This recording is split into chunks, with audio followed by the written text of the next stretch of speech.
오늘 함께 나눌 말씀은 마태복음 16장 1절에서 20절까지의 말씀입니다. 마태복음 16장 1절에서 20절까지의 말씀, 저 한 절 성도님 한 절 번갈아 교독하겠습니다. 제가 먼저 1절 읽겠습니다. 바리새인과 사두개인들이 와서 예수를 시험하여 하늘로부터 오는 표적 보이기를 청하니 예수께서 대답하여 이르시되 너희가 저녁에 하늘이 붉으면 날이 좋겠다 하고 아침에 하늘이 붉고 흐리면 오늘은 날이 굳겠다 하나니 너희가 날씨는 분별할 줄 알면서 시대의 표적은 분별할 수 없느냐. 악하고 음란한 세대가 표적을 구하나 요나의 표적밖에는 보여줄 표적이 없느니라 하시고 그들을 떠나가시니라.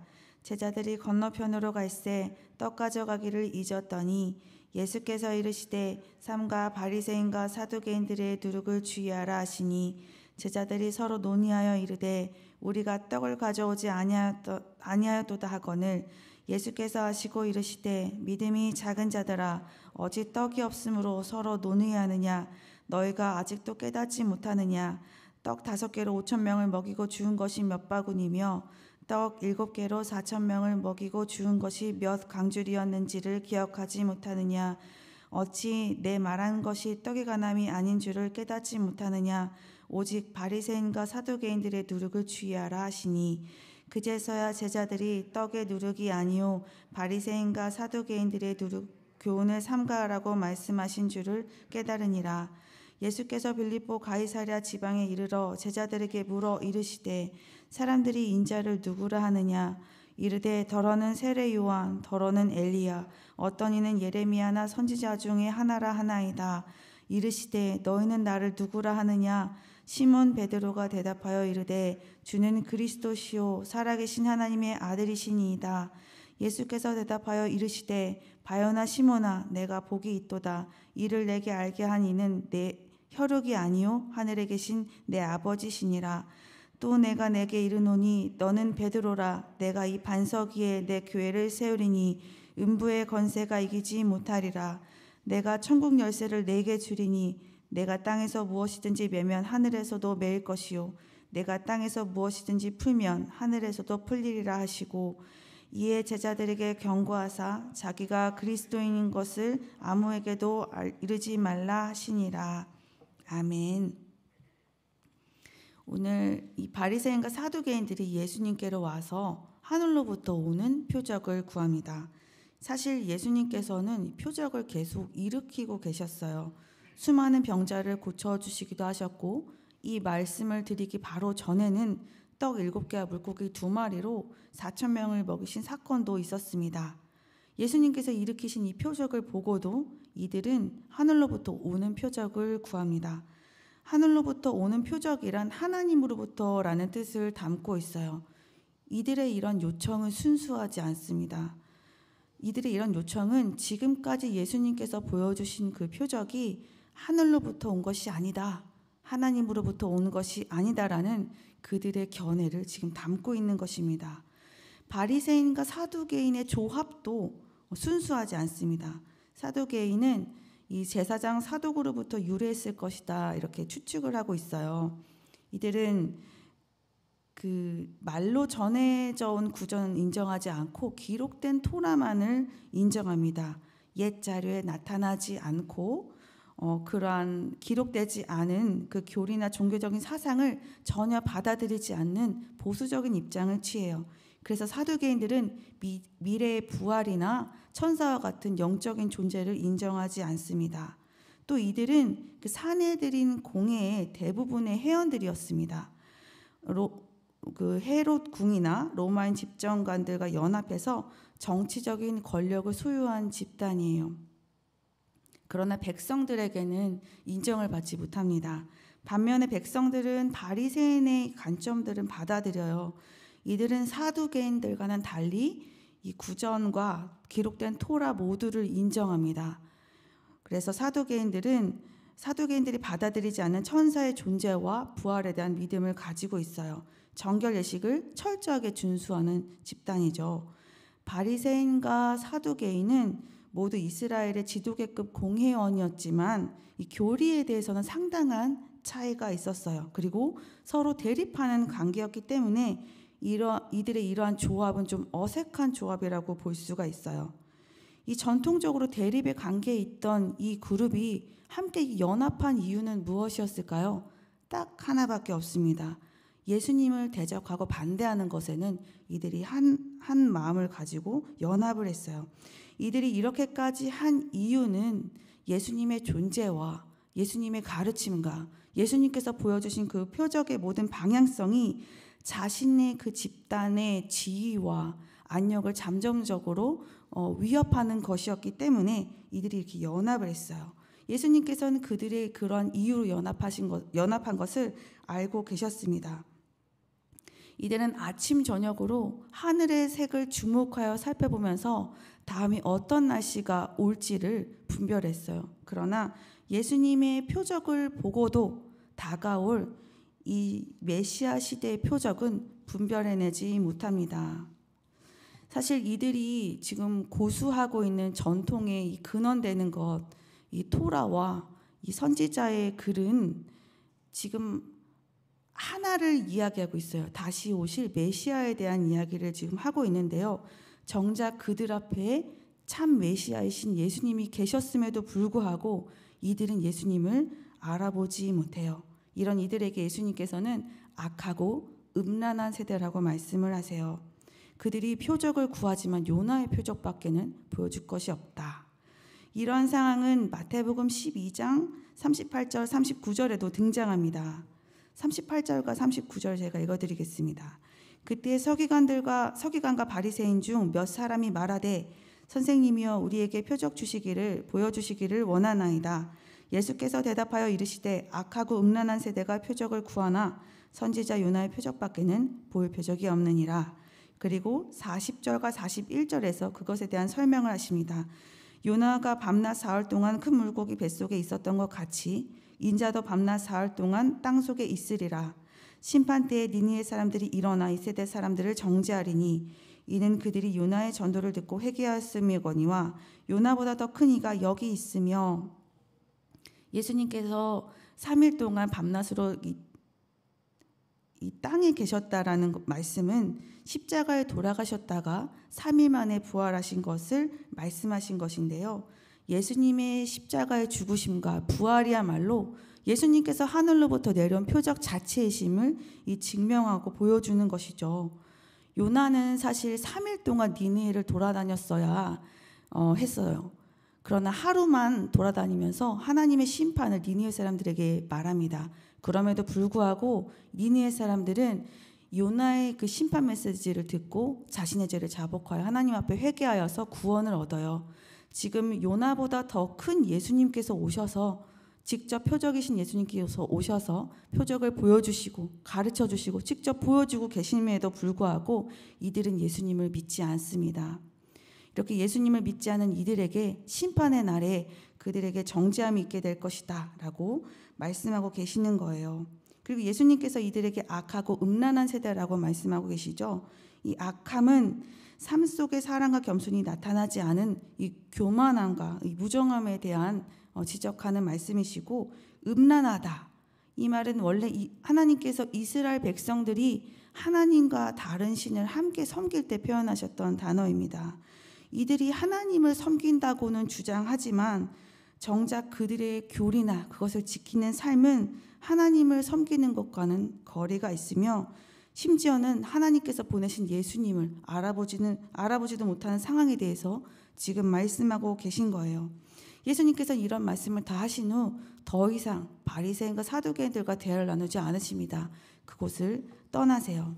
제자들도 예수님께서 계신 곳으로 건너갑니다. 지금 예수님이 온통 관심은 바로 직전에 바리새인과 사두개인과 나누었던 이 대화에 있었습니다. 그러나 제자들의 관심은 이 떠나오기 전에 장소에 남겨두었던 떡을 챙겨오지 못하는 것에 있었죠. 예수님께서는 이 전의 상황을 생각하시면서 제자들에게 말씀하십니다. 이들아, 바리새인과 이 사두개인의 누룩을 주의하라. 근데 제자들은 이 누룩이라는 단어를 듣자마자 떡이 연상되었고 서로를 향해서 이렇게 말합니다. 떡, 우리가 그곳에서 떡을 챙겨오지 않았다. 전혀 다른 이야기를 하고 있죠. 예수님께서는 제자들이 왜 이런 반응을 보였는지 알고 계셨습니다. 8절입니다. 예수께서 아시고 이르시되.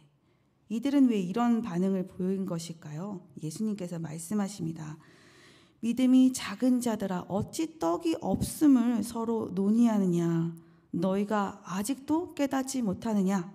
떡 5개로 5,000명을 먹이고 죽은 것이 몇 바구니며 떡 7개로 4,000명을 먹이고 죽은 것이 몇 강줄이었는지를 기억하지 못하느냐. 이 제자들이 믿음이 작은 것을 먼저 말씀하셨습니다. 제자들이 예수님께서 말씀하신 누룩을 떡의 누룩으로 잘못 알아들은 것과 지금 믿음이 작은 것은 어떤 연관성이 있는 것일까요? 지금 제자들의 마음속에는 떡밖에 없어요. 이 누룩이라는 단어만 들어도 바로 떡이 없다는 것에 대한 초조함이 지금 드러나는 것이죠. 떡이 지금 이들의 마음을 사로잡았어요. 그리고 이들의 초조함이 드러났는데 이것은 도대체 어디서부터 온 것일까요? 예수님께서는 마음의 믿음이 없기 때문에 온 것이다 라고 말씀하고 계시는 거예요. 아무리 떡이 없는 긴박한 상황이 왔다 할지라도 너희가 직접 보지 않았느냐. 적은 양의 떡으로 5,000명을 먹이고도 많이 남았고 또 적은 양의 떡으로 4,000명을 먹이고도 이렇게 많이 남은 것을 보지 않았니? 너희가 정말 필요했다면 능력이 하나님께서 너희의 필요를 채워주시지 않았겠느냐? 너희들이 정말 이 보고 경험한 것을 믿었다면 지금과 같이 떡이 없는 상황이 너희를 다급하게 만들고 내가 지금 떡의 누룩에 대해서 이야기를 하고 있지도 않은데 그것을 알아듣지 못하고 이렇게 엉뚱한 말을 하게 만들었겠는가라고 지금 예수님께서 말씀하고 계시는 거예요. 나는 지금 떡의 누룩에 대해서 이야기한 것이 아니다. 바리새인과 사두개인의 누룩을 주의하라. 그제서야 제자들이 예수님께서 떡의 누룩을 말씀하시는 것이 아니라 바리새인과 사두개인의 누룩에 대해서 말씀하셨다는 것을 깨닫게 됩니다. 사실 바리새인과 사두개인의 교훈이 일치하지 않죠. 그런데 예수님께서 이 교훈을 하나로 묶어서 표현하신 이유는 어디에 있을까요? 이런 것에 있지 않을까요? 자기의 이익을 챙기느라 그들이 진짜 만나고 싶어했고 추구했던 그리스도를 만나고도 알아보지 못한 것. 또 겉으로는 하나님을 굉장히 열심히 믿는 것 같아 보이지만 실상은 하나님이 온전하신 뜻을 깨닫지도 못하고 그렇게 살아가지도 못하는 것. 그래서 결국 악하고 음란한 세대인 것. 예수님께서는 이들의 이 교훈이 온덩이에 퍼져나가는 누룩과 같으므로 이것을 주의하라고 말씀하시는 것이었습니다. 이제 예수님께서는 빌립보 가이사랴로 가십니다. 그곳에서 제자들에게 사람들이 나를 누구라고 보는지에 대해서 물어보고 계세요. 사람들은 예수님을 세례 요한, 엘리야, 예레미야 같은 선지자 중에 하나라고 생각했어요. 예수님은 제자들이 예수님을 어떻게 생각하는지를 물으십니다. 너희는 나를 누구라고 보느냐? 이때 베드로가 고백해요. 16절입니다. 시몬 베드로가 대답하여 이르되 주는 그리스도시요 살아계신 하나님의 아들이시니이다. 예수님께서는 이 베드로의 고백을 복되다고 칭찬하세요. 그리고 이것을 알려주는 분은 사람이 아니라 하늘에 계신 나의 아버지다라고 말씀을 하시죠. 바리새인과 사두개인들이 예수님께 요청했던 하늘로부터 오는 표적은 지금 이곳에서 실현되었습니다. 베드로의 고백을 통해서요. 예수님이 나의 주가 되시고 구원자이십니다. 당신은 살아계신 하나님의 아들이십니다. 참된 고백이죠. 오늘 말씀에는 예수님이 누구이신지 알고 믿는 자들이 단계별로 등장합니다. 가장 낮은 곳에는 예수님을 대적하는 바리새인과 사두개인이 등장하고요. 이 중간 지점에는 예수님의 기적을 통해 예수님을 세례 요한, 엘리야, 선지자 같은 분으로 여기는 무리들이 있습니다. 가장 높은 곳에는 예수님이 하나님의 아들, 우리의 구원자가 되심을 자기의 주로 고백하는 예수님의 제자가 있었습니다. 나는 이 세 단계 중에 어디에 있는 사람인가요? 우리는 예수님께서 우리의 주님이 되시고 구원자가 되시며 살아계신 하나님의 아들이심을 믿는 자들입니다. 이것을 믿는 우리는 오늘 말씀을 통해서 좀 더 우리의 모습을 되돌아보는 시간을 가졌으면 좋겠습니다. 이 바리새인과 사두개인의 모습을 한번 살펴봅니다. 그들은 오랜 시간 동안 나름 예수님에 대한 그 이야기로 담긴 율법과 이 선지자의 말씀을 연구하고 그것을 지켜왔습니다. 하늘의 색을 자세히 살펴서 그 다음에 올 날씨는 분별하였지만 하늘로부터 오신 표적 자체이신 예수님을 알아차리지 못해요. 이 그들의 시야를 가려버린 것은 무엇입니까? 서로 다른 교리로 대립의 관계였음에도 불구하고 지금은 자신의 이익과 지위를 잃지 않기 위해서 서로 연합하는 그들의 모습을 보면 그들이 그렇게 중요하게 여기는 교리와 그 모든 전통은 자신들의 이익과 안녕보다는 못한 것이긴 한가 보다라는 인상을 우리에게 줍니다.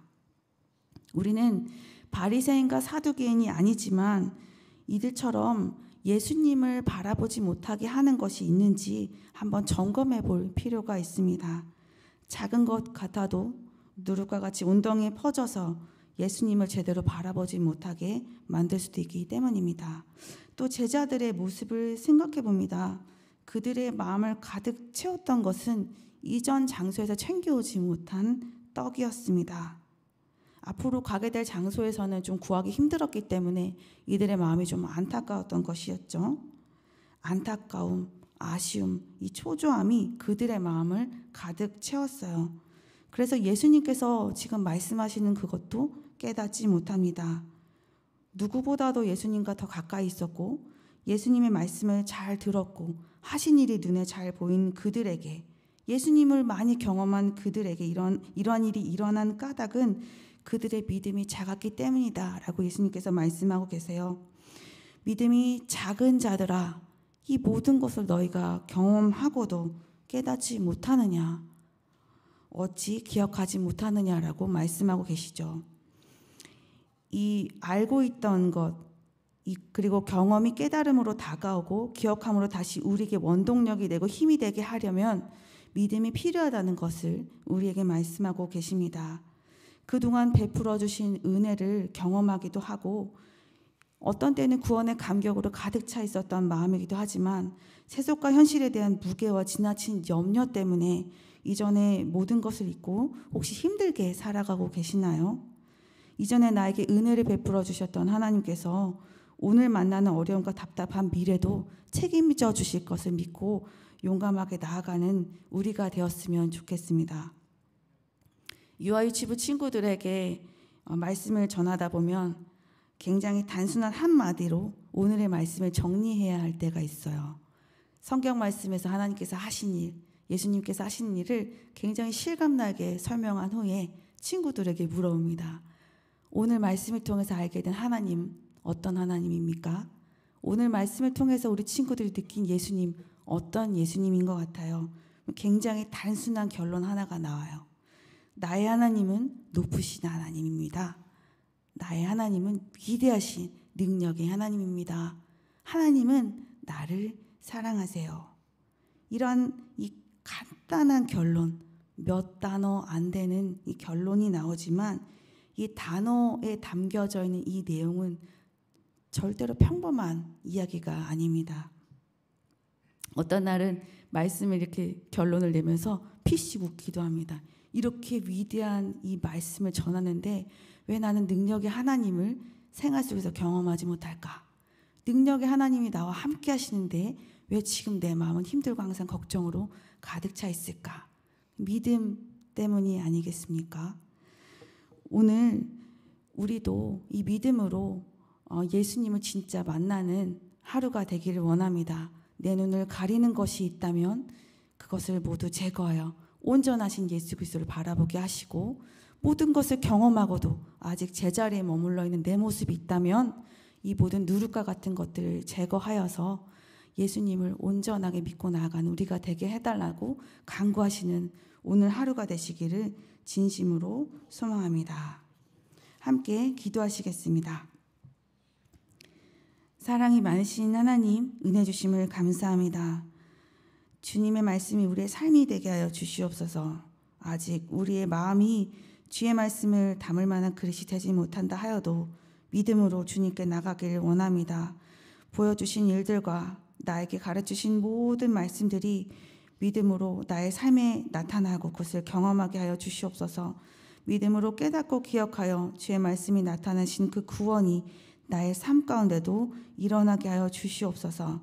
구원자 예수 그리스도의 말씀과 그 능력을 경험하는 오늘 하루가 되기를 진심으로 소망하며 예수님의 이름으로 기도드렸습니다. 아멘. 두 가지 기도 제목으로 기도하신 후에 개인 기도로 나아가겠습니다. 예수님을 바로 알 수 있도록 우리의 눈을 더 열어주소서. 지금보다 더 큰 믿음을 우리에게 부어주셔서 함께 기도하시겠습니다.